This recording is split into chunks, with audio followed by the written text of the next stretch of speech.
Hey guys, what's up? It's Rygar the Destroyer, and today we are going to be taking a look at the Naboo Soldier from the Saga Collection. Now, as always, if you like this video and want to see more, go ahead and hit the subscribe button. It's free and it really helps out the channel. So anyway, let's go ahead and take a look at this guy's packaging. Here it is. As you can see, it's pretty standard for what we got out of the Saga Collection, and then it's got this cool little image of Naboo here in the background. When you flip it over onto the back, you can see an image of the figure here, then some like movie versions of the figure, and then some of the other figures that were released around the same time. So overall, pretty standard stuff. So let's go ahead and get back to the figure itself here.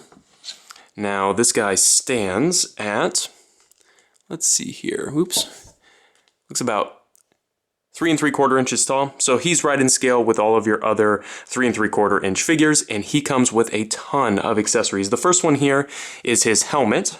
As you can see here, very, very nicely detailed on there. That writing is very small. At first, I didn't even realize that this helmet was removable. It fits on the figure so well, which is pretty cool. Up next, he does come with one of these holograms like a ton of the other figures from around this era did. It's a nice little pack-in, fairly nicely detailed. This one is of Han Solo. Next up, we've got his blaster rifle here. As you can see, this thing is very, very nicely painted and detailed, which I really appreciate, especially when it is so small, you know. It does look really nice. And then finally, he comes with the one thing that I think all action figures should come with, and that is a base. This one here says Star Wars Phantom Menace, and then it's got the Naboo Soldier written here on the front. Really nice pack-in. I really wish that all 3 3/4 inch and 6 inch figures came with bases like these because it just makes posing them so much easier. As far as articulation on this figure goes, it's pretty good overall, but it is an older figure and it does have some kind of dated style articulation. We'll go ahead and talk about it. In his head here, he's got a ball peg, no complaints there. Great range of motion, pretty much everything that you'll need for this guy. He's got ball hinge shoulders and they do swivel 360 degrees. Then he's got swivel elbows. So as you can see there, it's just the swivel. This is one of those things that it's kind of irritating to pose around. They do work technically, but they are kind of irritating to use. They're not as nice as some of the solutions that are on more modern figures.